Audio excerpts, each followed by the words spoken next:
This will be a short video demonstration on the loading and operation of the Henry lever action rubber band rifle. This rifle takes a size 33 rubber band, and you can load up to 4 rubber bands onto this rifle at a time. The first step in loading this rifle is put your lever down in the down position and take your first rubber band, placing it onto the end of your barrel. There's a notch there cut out for it. Stretch your rubber band back to the rotor, placing it onto the top spoke of your rotor.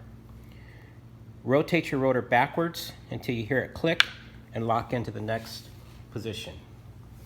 Put your next rubber band on, same way, onto the end of your barrel, stretching it back to your rotor. Rotate the rotor back.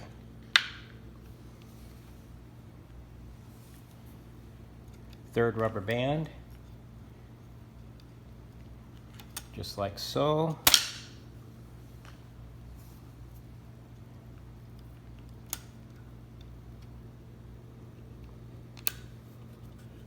Rotating your rotor back.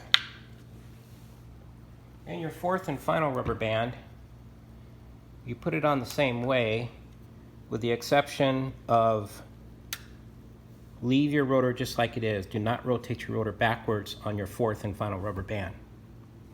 Put your lever up, and it's ready to fire. Work your lever after you fired. That advances the next rubber band into the chamber to be fired.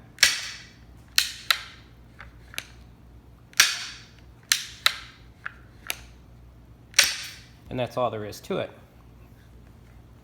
This gun uses rubber bands inside the chamber to make the firing mechanism operate. Over time, these rubber bands may break, get worn out. If that happens, it's a simple process to fix it.